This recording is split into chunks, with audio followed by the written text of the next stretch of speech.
Autumn 20 के अंदर आके आपने ये पूछा था कि एक्सेप्टेंस के एसेंशियल्स बता दें कि कब कब आपकी जो एक्सेप्टेंस है वो वैलिड मानी जाएगी। तो यहाँ पे तो आपने बुलेट फॉर्म के अंदर उसकी लिस्ट बता देनी है। इस सवाल में तो कोई मसला नहीं, pure straight forward cramming based रट्टा सवाल। और कब आया?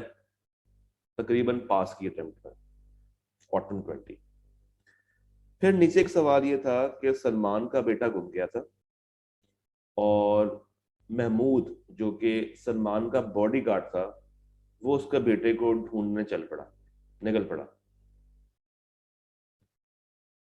सलमान ने पीछे से एक एडवर्टाइजमेंट लगा दी, उसने एक इश्तेहार लगा दिया कि जो कोई मेरे बेटे को ढूंढ के आएगा मैं उसको 25,000 रुपया दूंगा, 25,000 रुपया दूंगा। महमूद जो कि उसका बॉडीगार्ड था, जो कि खुशनुदी से अपने दिल से उसने वॉलंटियर किया था, अपनी रजामंदी के साथ वो सलमान के बेटे को ढूंढने चल पड़ा था, उसको वो बेटा मिल गया और वो बेटा वापस ले आया। क्या अब वो पैसे क्लेम कर सकता है सलमान से? The answer is no. क्यों?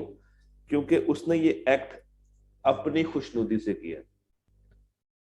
सलमान का बेटा गुम गया था, सलमान ने उसको ऑफर नहीं कराई थी कि जाओ और मेरा बेटा ढूंढ के लाओ और मैं तुम्हें 25,000 रुपया दूंगा। उसने ये एक्ट वॉलंटियरली किया। और बॉडीगार्ड्स अगर आप लोगों ने कभी देखा हो या कभी सुना हो, ये लोग जो होते हैं उनको सैलरी मिलती है, सैलरी मिलती है, सैलरी बेस्ड होते हैं, कमीशन बेस्ड नहीं होते कि भाई इस एक्ट के इतने पैसे, इस प्रोजेक्ट के इतने पैसे। तो ये प्रोजेक्ट वाइज पैसे नहीं लेते, इनकी एक फिक्स सैलरी होती है और उन्होंने उसी में सारे काम करके देने होते हैं। तो अगर वो ढूंढ के ले भी आया तो ठीक है, उसका काम था, उसकी ड्यूटी थी। अगर उसने वॉलंटरी नहीं भी किया तो उसकी ड्यूटी तो थी।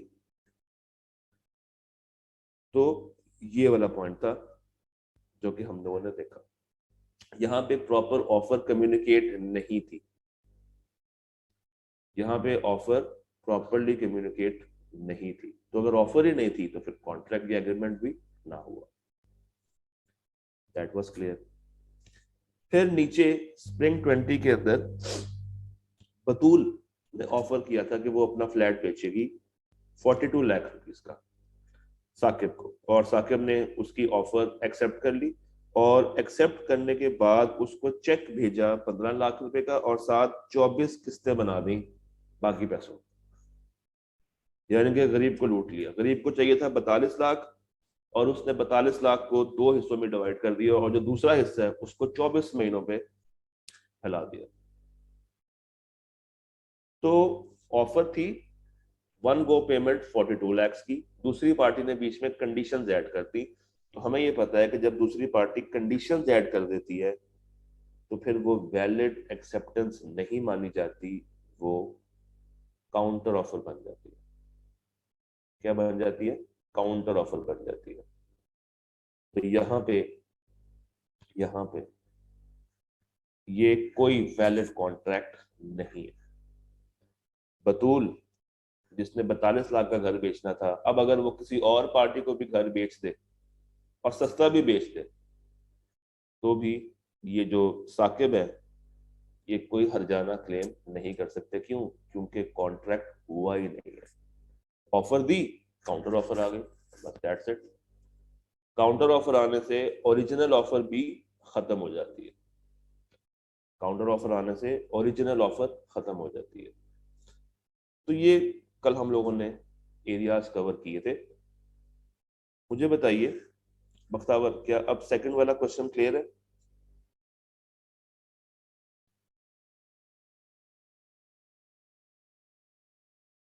अच्छा अगला, ठीक है, आगे चलते हैं। जी जी, वो भी करते हैं शुरू। यहां से मैंने आपको एक होमवर्क दिया था और आपसे कहा था कि अब आप लोगों ने ये सवाल देख कर आने, करके आने, समझ के आने। अब जरा हम लोग इन सवालों पे आते हैं।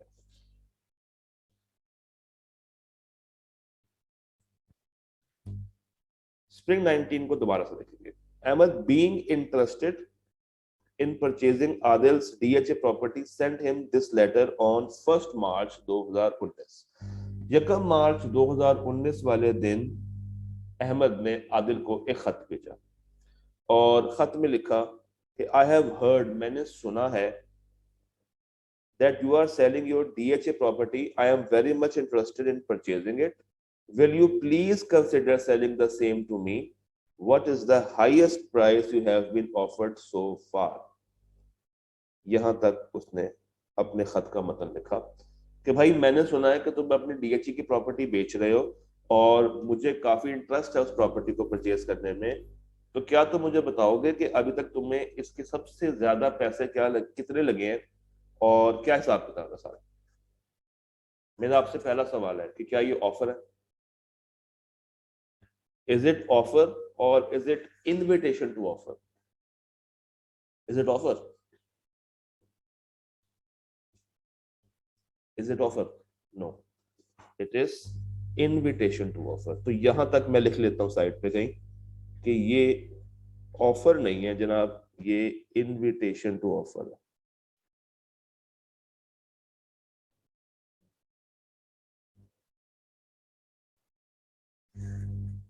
ठीक है, अब आगे आते हैं, आदिल का रिप्लाई देख लेते हैं। Adil replied the highest quote for the property till now, अभी तक जो मुझे लगी है, दैट इज 35 मिलियन। ये इनविटेशन टू ऑफर थी पहले वाली, और इनविटेशन टू ऑफर के बाद उसने कोट अपना बता दिया है 35 मिलियन का। तो ये आहिस्ता आहिस्ता अब दूसरी पार्टी की तरफ से उस जो उसने चीज पूछी थी, ये उसका रिप्लाई आया, ये रिप्लाई ऑफ इनविटेशन आया, ये रिप्लाई ऑफ इनविटेशन आया। उसने ये नहीं कहा कि हाँ भाई अब मैं तुम्हें ये बेचना चाहता हूं, उसने उसकी पूछी हुई चीज का जवाब दिया। आगे चलते हैं। Ahmed replied I agree to buy your DHA property for 36 million. कहता ठीक है जी, मैं तुम्हारी 36 मिलियन में ये प्रॉपर्टी खरीदना चाहता हूं। यहां पे ऑफर आई, ये पहली ऑफर है 36 मिलियन वाली। देखिए कहानी कहां से शुरू हुई। मैंने सुना है कि तुम ये प्रॉपर्टी बेचना चाहते हो, मुझे बताओ कि तुम इसके कितने पैसे लोगे, XYZ उसने कहानी बनाई। ये ऑफर नहीं है, ये इनवाइट कर रहा है कि उसको डिटेल्स बताई जाए, ये इनवाइट कर रहा है कि उसको डिटेल्स बताई जाए। दूसरी पार्टी ने कहा कि भाई 36 मिलियन मुझे अभी तक हाईएस्ट कोट लग चुका है, अल्फाज पे गौर कीजिएगा, लग चुका है, ये भी कोई प्रॉपर ऑफर नहीं है। फिर दोबारा से बात आई कि हाँ जी मैं 36 मिलियन में ये तुमसे खरीदना चाहता हूं, ये पहली ऑफर है। उसके बाद क्या हुआ, subsequently Adil received an offer from Hamid quoting 38 million for the said property, और उसने उसको बेच भी दिया। यानी कि एक और ऑफर आई 38 मिलियन की, और इस 38 मिलियन वाले भाई को ये प्रॉपर्टी बिक गई। 36 मिलियन वाली ऑफर को ये प्रॉपर्टी नहीं बिकी। तो क्या ये जो अहमद है ये कुछ क्लेम कर सकता है अब आदिल से? क्या अहमद ने प्रॉपर कॉन्ट्रैक्ट बना लिया था? क्या आदिल ने उसकी 36 मिलियन वाली ऑफर को एक्सेप्ट कर लिया था? यहां पे कहीं आपको एक्सेप्टेंस नजर आ रही है? पूरे सवाल में कहीं आपको 36 मिलियन के अगेंस्ट की हुई ऑफर की एक्सेप्टेंस मिली? नहीं। दो ऑफर्स आई, एक ने कहा 36 मिलियन, एक ने कहा 38 मिलियन। तो ठीक है, जो ज्यादा पैसे पे कर रहा है घर उसके नाम। तो अगर दूसरी पार्टी अदालत जाएगी भी कि मैंने इसको कहा था 36 मिलियन की मुझे बेच दो, तो अदालत क्या पूछेगी, क्या तुम्हारे दरमियान कॉन्ट्रैक्ट हुआ था? क्या दूसरी पार्टी ने उस 36 मिलियन के कोड को एक्सेप्ट किया था, जो कि सवाल में ये नहीं लिखा हुआ कि उसने एक्सेप्ट किया था, तो कोई लायबिलिटी यहां पे एग्जिस्ट नहीं करती। क्यों? क्योंकि there is no proper contract, there is no proper contract. Contract तो हुआ ही नहीं। और कॉन्ट्रैक्ट कब बनता है? जब एक वैलिड ऑफर के अगेंस्ट एक वैलिड एक्सेप्टेंस आई हो। तो सिर्फ ऑफर ही चल रही है, अभी तक कोई एक्सेप्टेंस हमें नजर नहीं आ रही आदिल की टूवर्ड्स अहमद। तो ये सवाल हम लोगों ने देखा। अब आते हैं जरा नीचे टेक्निकल सवाल के ऊपर, जिसमें आपकी टाइमलाइन वाली स्किल्स इस्तेमाल होती थी। On 3 September 2018 Salim offered by letter to sell his laptop to Ghazi for ₹50,000। इसको यहां पे ड्रॉ कर लेते हैं।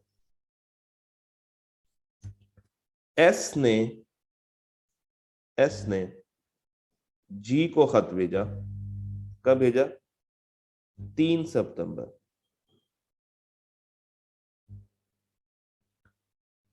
3 सितंबर पे ऑफर जा रही है, और ऑफर में क्या है कि वो अपना लैपटॉप बेचना चाहता है गाजी को फॉर ₹50,000। गाजी को ये खत कब मिल रहा है? 5 सितंबर वाले दिन। तो 3 को भेजा हुआ खत यहां पे इसको पहुंच रहा है 5 सितंबर पे। यहीं पे रुकते हैं। मुझे बताइए ऑफर कब कम्युनिकेट हो गई है? ऑफर कब प्रॉपर कम्युनिकेशन के अंदर दाखिल हो चुकी है? सारे बताइएंगे मुझे, सारे बताएंगे मुझे। 5 सितंबर। तो 5 सितंबर वाले दिन ऑफर इज कम्युनिकेटेड, इसमें तो हमें कोई डाउट नहीं है। 6 September 2018 Ghazi posted the letter of acceptance to Salim. अब गाजी भाई ने सलीम भाई को 6 सितंबर वाले दिन एक्सेप्टेंस का खत भेज दिया, जो कि दूसरी पार्टी को मिला 8 सितंबर वाले दिन। इसको कब मिल रहा है? इसको मिल रहा है 8 सितंबर को। कब मिल रहा है? 8 सितंबर को। यहीं तक रुकते हैं, अभी आगे नहीं जाते, रेवोकेशन में दाखिल नहीं होते। पहले इस कॉन्सेप्ट को रिवाइज करेंगे। हाँ जी, ऑफर कब कम्युनिकेट हो गई प्रॉपरली? 5 को। मेरा अगला सवाल, एस अपनी दी हुई ऑफर कब तक रिवोक कर सकता है? एस अपनी दी हुई ऑफर कब तक रिवोक कर सकता है? कब तक? 6 सितंबर या उससे पहले? 6 से पहले करेगा ना, उसके खत डालने से पहले पहले।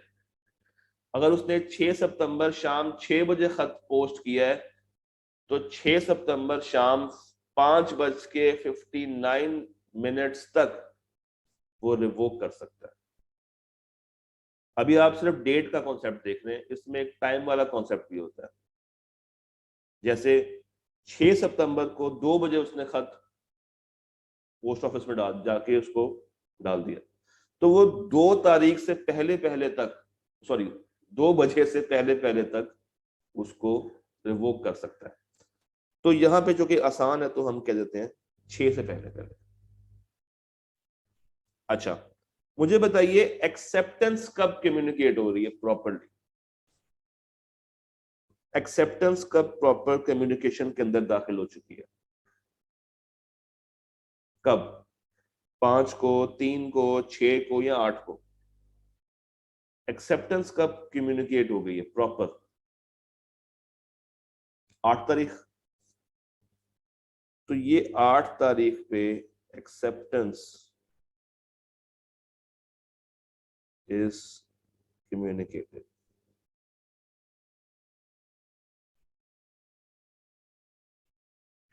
एक्सेप्टेंस कम्युनिकेट कब हो रही है एस को? 8 तारीख को।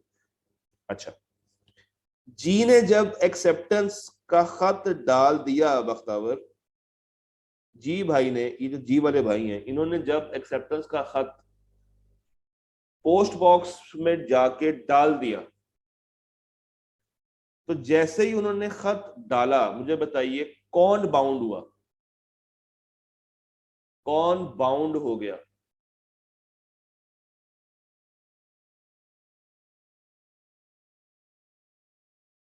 कौन बाउंड हुआ? सलीम बाउंड हो गया, एक पार्टी बाउंड हुई थी कल। तो जैसे ही बख्तावर उसने खत पोस्ट बॉक्स में जाके डाल दिया, अब ये एस वाले भाई बाउंड हो चुके हैं। ये यहां से, मैंने कल भी ये डॉटेड लाइंस बनाई थी, तो ये वाले भाई अब बाउंड हो चुके हैं, इसको बाउंड कर दिया गया। और जब सलीम को खत मिलेगा तो बख्तावर कौन बाउंड होगा? मैंने खत डाला, मैंने दूसरी पार्टी को बाउंड कर दिया, दूसरी पार्टी ने खत पढ़ा तो मैं बाउंड हो गया। मैंने खत डाला, मैंने दूसरी पार्टी को बाउंड कर दिया, उसको खत मिल गया, मैं बाउंड हो गया। तो जब इसको खत मिल चुका तो फिर गाजी बाउंड हो गया। कौन बाउंड हुआ? गाजी बाउंड हो गया। अच्छा जी, आपने मुझे कहा कि एस, एस जो है वो अपनी ऑफर रिवोक कर सकता है 6 सितंबर से पहले पहले, यही कहा मुझे आपने, ऐसा ही है? इसमें तो कोई डाउट नहीं है, इसमें तो कोई डाउट नहीं है।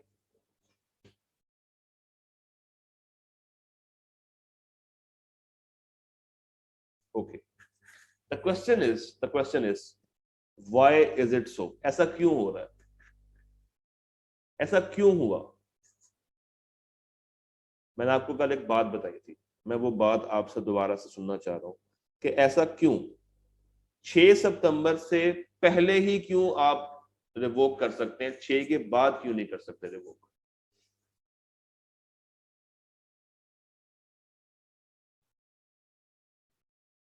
क्योंकि एक्सेप्टेंस हो गई है, और एक्सेप्टेंस होने के बाद वो ऑफर ऑफर नहीं रहती, अब कॉन्ट्रैक्ट की शक्ल इख्तियार कर लेती है। वो ऑफर ऑफर नहीं रहती, कॉन्ट्रैक्ट की शक्ल इख्तियार कर लेती है। तो अब अगर गाजी अब अगर गाजी अपनी भेजी हुई एक्सेप्टेंस रिवोक करना चाहे, वो कहता जी मुझे ये एक्सेप्टेंस रिवोक करनी, खत्म करनी, मैंने उस वक्त जज्बात होके फैसला कर लिया था, मैं जरा जज्बाती सा आदमी हूं, मैंने जल्दबाजी में फैसला कर लिया। तो अब अपनी भेजी हुई एक्सेप्टेंस वो कब तक रिवोक कर सकता है? भेज रहा है वो 6 को, पहुंच रही है वो 8 को, तो कब तक रिवोक की जा सकती है अपनी भेजी हुई एक्सेप्टेंस? 8 तारीख से पहले पहले तक। तो इस 8 से पहले पहले वो रिवोक कर सकता है, ऐसा ही है? इस 8 से पहले पहले। अब जरा पढ़ते हैं। Salim wrote a letter of revocation of the offer, और वो लेटर पहुंच रहा है 7 तारीख को, यानी कि 7 तारीख को रेवोकेशन का खत पहले पहुंच जाता है। तो क्या अब ये वाली रेवोकेशन सही हुई है या नहीं? क्या उसने 8 से पहले पहले कर दी है? क्या उसने 8 से पहले पहले अपनी भेजी हुई एक्सेप्टेंस रिवोक कर दी है? रेवोकेशन का खत 7 तारीख को मिल जाएगा, पहले मिल जाएगा। इसमें लिखा होगा कि मैंने तुम्हें एक और खत भेजा है जिसमें मैंने इस ऑफर को एक्सेप्ट किया था, बट अब मैं अपनी भेजी हुई ये एक्सेप्टेंस को रिवोक करता हूँ। बराए मेहरबानी जो तुम्हें मेरा पिछला खत मिला होगा उसको पढ़ के जाया कर देना। अब मैं ये ऑफर तुम्हारी एक्सेप्ट नहीं कर रहा।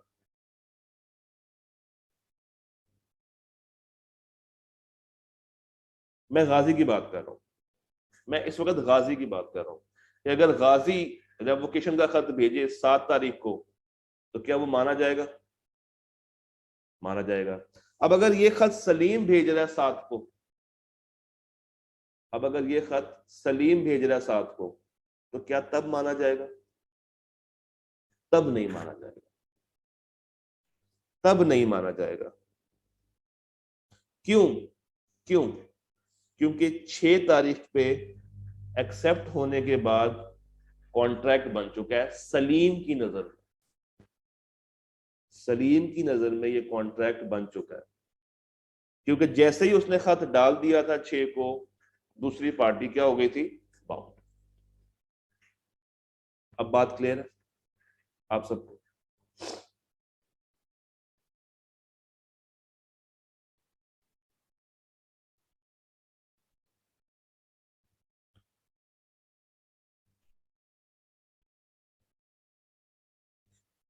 7 तारीख को अगर गाजी खत भेजता, अगर गाजी खत भेजता सलीम को कि भाई मेरी ऑफर को, सॉरी मेरी भेजी हुई एक्सेप्टेंस को रिवोक समझा जाए, ये वैलिड है। क्यों? क्योंकि असल खत 8 को जाकर मिलता है, तो उससे पहले पहले कर सकता था। अच्छा, बट अगर सलीम ऑफर रिवोक कर रहा है 7 तारीख पे, तब तो ये माना नहीं जाएगा। क्यों? क्योंकि कॉन्ट्रैक्ट कब बन चुका है? 6। सलीम की नजर में कॉन्ट्रैक्ट 6 को बन चुका है, और गाजी की नजर में कॉन्ट्रैक्ट कब बन रहा है? 8 तारीख। तो अब ये टाइमलाइन सबको क्लियर है? मैं यहाँ पे रोक देता हूँ, एक दफा दोबारा से देख लें और समझ लें।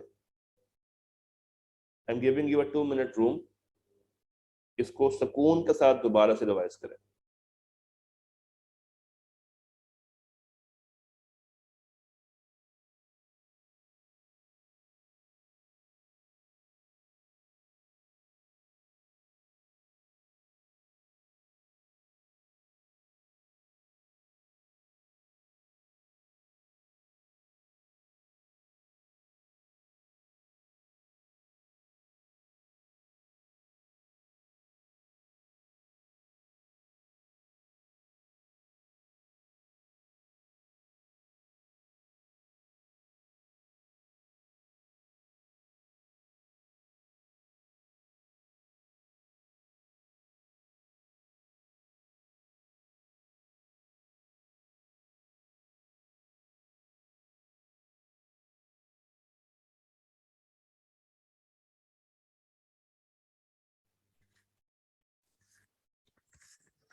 जी,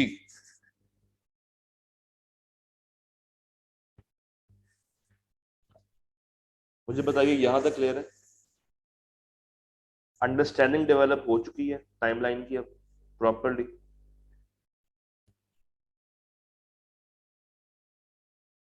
नहीं, मैंने आपसे कल कहा था कि दो पार्टीज के नजदीक दो डिफरेंट डेट्स के ऊपर कॉन्ट्रैक्ट्स बन रहे हैं। दो पार्टीज के नजदीक दो डिफरेंट डेट्स पे कॉन्ट्रैक्ट बन रहे हैं। एस की नजर में कॉन्ट्रैक्ट कब बन जाएगा? जब गाजी उसको पोस्ट में डाल देगा। पोस्टल है ना, पोस्टल रूल है ना, तो यहां पे टाइम गैप होगा। जैसे ही गाजी ने खत डाला पोस्ट बॉक्स के अंदर, उसके डालने की वजह से एस बाउंड हो गया, उसके खत डालने की वजह से एस बाउंड हो गया।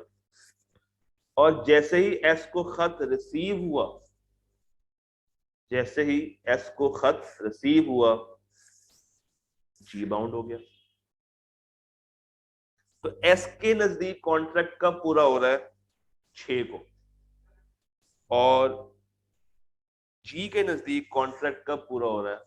8। मैंने कल ये बताया था जब मैंने मिस्टर ए और मिस्टर के वाली बात की थी। एक दफा दोबारा से आपने इसको रिवाइज लाजमी करना है।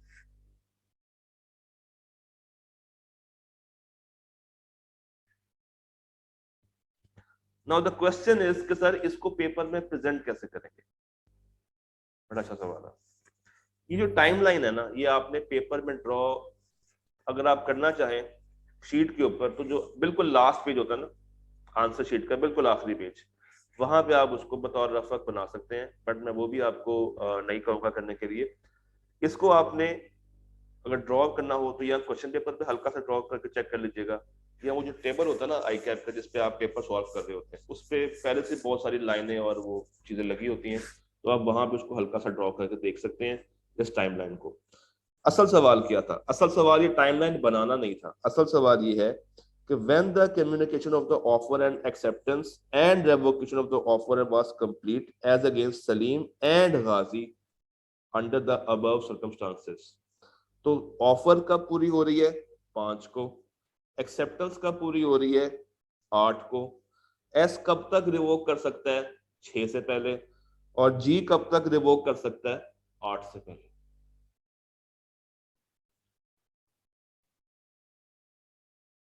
ऑफर कब पूरी हो रही है? 5 को। एक्सेप्टेंस कब पूरी हो रही है? 8 को। रेवोकेशन, इसमें दो बातें होंगी, ब्रांच खोल लेते हैं, एस और जी। एस कब तक रिवोक कर सकता है? बिफोर 6। और जी कब तक कर सकता है? बिफोर 8।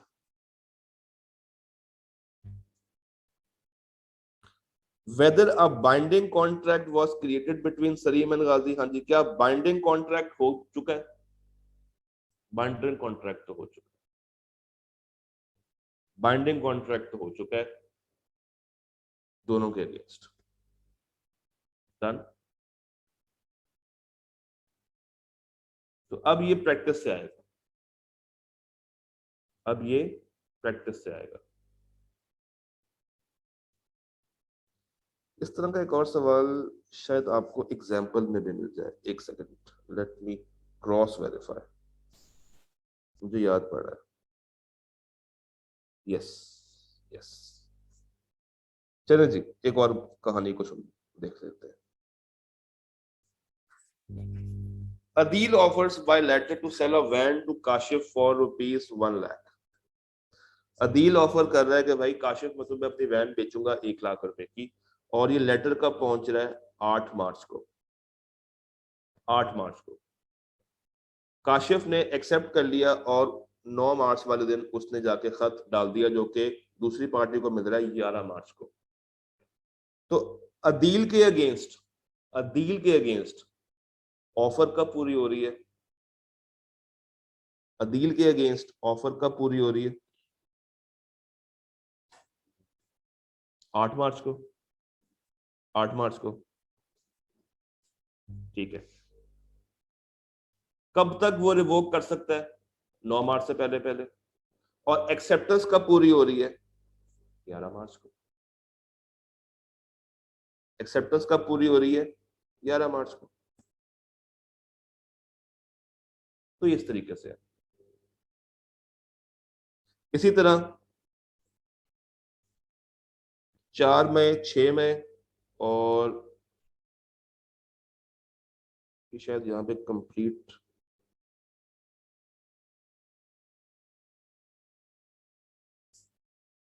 ये वाली मिसाल देख लेते हैं, तलाल वाली मिसाल।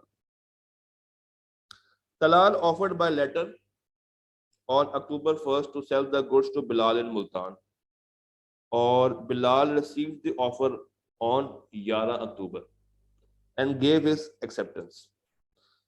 On 18 October Talal wrote a letter of revocation of offer. The letter was received by Bilal on 20, held the revocation। अच्छा जी, यहां तक सवाल था। तो अब 18 को, 18 को वो खत भेज रहा है रेवोकेशन का, जो कि उसको कब मिल रहा है? 20 पे। बट कॉन्ट्रैक्ट कब कब बन चुका है? 11 का।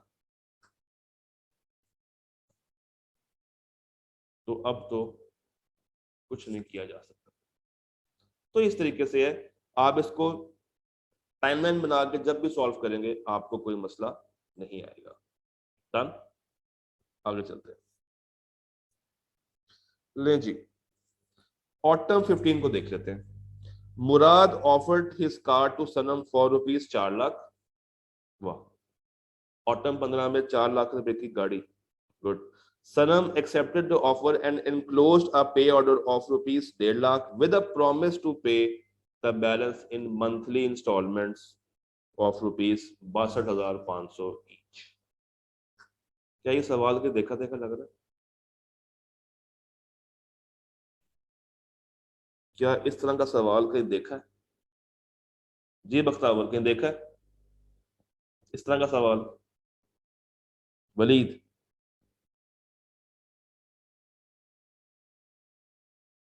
अभी थोड़ी देर पहले देख के आए हैं बतूल वाली कहानी, जिसमें वो फ्लैट साकिब को फ्लैट वगैरह बेच रही थी। तो बस आए कि आपने नाम बदले और फिगर्स बदली हैं, बाकी कहानी वही है। बाकी सारी कहानी वही है। स्प्रिंग 16 में आते हैं। बदर, who is the owner of मशहूर associates, sent one of his employee Aftab in search of his pet horse who had been missing for 5 days। उसने अपने एम्प्लॉय को भेजा कि भाई जाओ मेरा पालतू घोड़ा ढूंढ के लाओ जो कि 5 दिनों से गायब हुआ है, घर से भागा हुआ है। बदर advertised a reward of rupees 20,000 in a newspaper for anyone who finds his missing horse. उसने बाद में इसको एडवर्टाइज भी कर दिया, बाद में, पहले नहीं, बाद में। आफ्ताब जो कि अनअवेयर है किसी भी तरह के रिवॉर्ड के, उसने घोड़े को ढूंढ लिया और लाके वापस कर दिया। अब चूंकि वो अनअवेयर था, ये चीज, ये कंसिडरेशन प्रॉपरली उसको कम्युनिकेट नहीं की गई थी, तो फिर वो पैसे डिमांड या क्लेम नहीं कर सकता। उसने शायद उसको नौकरी की कैपेसिटी में भेजा हो कि भाई मेरा खत, ये मेरा घोड़ा ढूंढ के लेकर आओ, जो कि गायब हो चुका है पिछले 5 दिनों से। अगेन आईकैप ने ये वाला सवाल भी इसको थोड़ा सा मोल्ड किया, इसमें बॉडीगार्ड वाला कॉन्सेप्ट लेकर आए, इसमें ये वाला सवाल है ना, वॉलंटियर वाला कॉन्सेप्ट लेकर आए, और उसको स्लाइड चेंजेस के साथ आपसे दोबारा से पूछ लिया। तो यस, आईकैप इस तरह की चीजें करता है, पुराने सवालों को पकड़ता है, थोड़ा सा टिल्ट करता है और नया सवाल बना के दे देता है। तो ये वाला सवाल भी आसान है। ऊपर वो कह रहा है कि एक्सेप्टेंस के वैलिड एसेंशियल्स बता दें 4 नंबर के लिए, और आपको जान के हैरानी होगी कि ये यही सवाल है जो कि हमने पहले किया 4 नंबर के लिए। तो यहां पे भी एसेंशियल्स हैं, वॉलंटियर वाला कॉन्सेप्ट है, और ऑफर के अंदर कंडीशंस वाला कॉन्सेप्ट है इस स्लाइड के ऊपर। अब जरा गौर से देखिएगा, एसेंशियल्स हैं, वॉलंटियर वाला कॉन्सेप्ट है, और और कंडीशनल एक्सेप्टेंस वाली बात है। तो ये 3 अटेम्प्ट्स आके अपने पकड़ी, 2 अटेम्प्ट्स नहीं, 3 अटेम्प्ट्स, और तीनों का मोल्ड करके वो ऑटम 20 और स्प्रिंग 20 में ले गए। तो ये इस तरह से भी होता है, इस तरह से भी होता है। फिर ऑटम 11, डिफाइन करें एक्सेप्टेंस को, ठीक है आपको पता है, और कब एक्सेप्टेंस वैलिड कंसिडर की जाती है, क्या लिखेंगे इसमें? इसमें कौन सी बातें आएंगी कि एक्सेप्टेंस कब वैलिड कंसिडर की जाती है, बताइए। कब लिखेंगे यहाँ पे, क्या लिखेंगे यहाँ पे? कब कब आपकी एक्सेप्टेंस वैलिड कंसिडर की जाती है? Essentials, essentials. 7 नंबर के लिए आप एसेंशियल उठाकर लिखते हैं कि भाई ये सारी बातें होंगी तब ही मेरी एक्सेप्टेंस वैलिड कंसिडर की जाएगी। तो यहां पे हम लिखेंगे एसेंशियल्स। अच्छा जी, स्प्रिंग 12 में क्या पूछ रहा है? वो कह रहा है what is the time limit after which a proposal can not be revoked. यहां पे क्या बातें आएंगी? क्या टाइम लिमिट है जिसके बाद आप ऑफर को या प्रपोजल को रिवोक नहीं कर सकते? बताइए, 3 नंबर के लिए बताइए time limit after acceptance, after acceptance. क्यों? क्योंकि एक्सेप्ट होने के बाद वो क्या बन जाता है? क्या बन जाता है? क्या बन जाता है? कॉन्ट्रैक्ट। अच्छा जी, कब कहां कैसे आप ऑफर को रिवोक कर सकते हैं? तो यहां पे क्या आएगा? कौन कौन से तरीके हैं ऑफर को रिवोक करने के लिए, ऑफर को लैप्स करने के लिए? सारी लैप्स ऑफ ऑफर वाली बातें हैं। So these were the past questions from the chapter. सवाल जो कि करने वाले हैं आपके लिए, जो कि आप लाजमी घर पे उनको रिवाइज करेंगे, वो रीसेंट अटेम्प्ट ही आपको दूंगा, क्योंकि सवाल आपको पता है रिपीट भी हो रहे हैं। तो ऑटम 20, जिन पे स्टार लगा रहा हूं, ऑटम 20 आप लोगों ने करना है, लिखना है। स्प्रिंग 20 लिखना है। स्प्रिंग 19 आप लोगों ने लिखना है। ऑटम 18 आप लोगों ने लिखना है। उसके बाद आप लोगों ने स्प्रिंग 12 लिखना है। और स्प्रिंग 12, यस, ये कंप्लीट, ये एक ही अटेम्प्ट के 2 सवाल हैं, तो ये आपने लास्ट में लिखना है।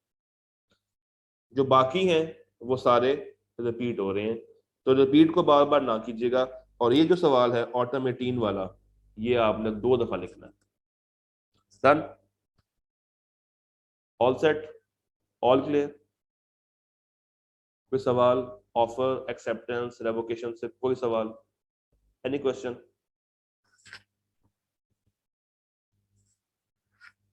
जी Bakhtawar, clear? All okay, all good? Done. So that was the end of chapter.